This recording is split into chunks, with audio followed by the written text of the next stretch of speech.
अस्सलाम वालेकुम नाज़रीन, मराठी टीवी न्यूज़ में अवां के भलीकार माहिया फराशाह सब खबर है। एक नज़र हेडलाइन ते। वज़ीर आज़म शहबाज शरीफ जी बीजिंग में चीनी वज़ीर आज़म ली चियांग सां मुलाकात। पाक चीन शराकतदारी के ताउन जे नवन मरहल में दाख़िल करण ते इतफ़ाक़। मुख़्तलिफ़ शोबन में ताउन जे 15 मफ़ाहमती याददाश्तनामनि ते सहियूं। पधिराईअ में चयो वियो आहे त सीपेक पाकिस्तान जे समाजी ऐं इक़्तिसादी तरक़ीअ में इनक़लाबी किरदार अदा कयो आहे। वज़ीर आज़म शहबाज शरीफ जो चवणु आहे त पाक चीन शराकतदारी पाकिस्तान जे परॾेही पॉलिसीअ जो अहम थंभ आहे। वज़ीर आज़म शहबाज शरीफ अॼु चीनी सदर शी जिनपिंग सां पिणु मुलाक़ात कंदो।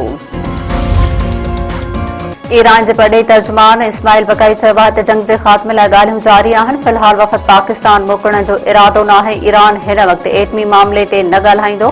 अमेरिका सां MOU में हुर्मुज़ जो इंतज़ाम शामिल नाहे। तहरान में मीडिया खे ब्रीफिंग ॾींदे ईरानी परॾेही तर्जुमान वधीक चयो आहे त अमेरिका सां मुआहिदे जे अक्सर नुक़्तनि ते इतफ़ाक़ थी चुको आहे। ईरान ऐं अमेरिका विच में वाहिद सालिस पाकिस्तान आहे।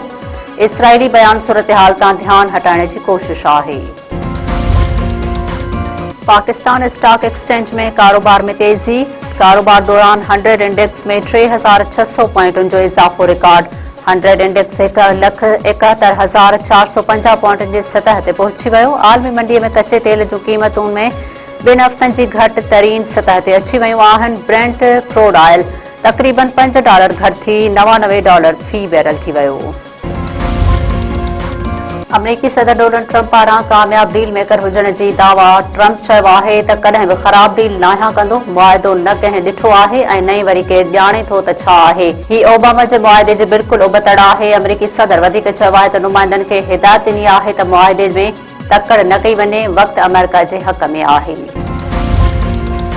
हैदराबाद शहर अंदरि पाणी जे बहिरान ते सिंध असेंबलीअ में गोड़ MQM मेंबरनि पारां पाणी खोट ते ॻाल्हाइण जी इजाज़त न मिलण ते हंगामो। मुतहदा मेंबरनि एजेंडा जूं कापियूं फाड़े छॾियूं। स्पीकर जे जाइ साड़ो एहतजाज नारेबाज़ी।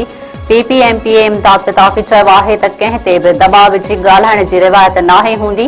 कंहिंखे बि ऐवान खे ब्लैकमेल करण जी इजाज़त नथी ॾेई सघिजे। अपोज़िशन लीडर अली ख़ुर्शीदी चयो आहे त जेकॾहिं मूंखे ॻाल्हाइण जी इजाज़त न मिली त कंहिंखे बि ॻाल्हाइण न ॾींदुसि।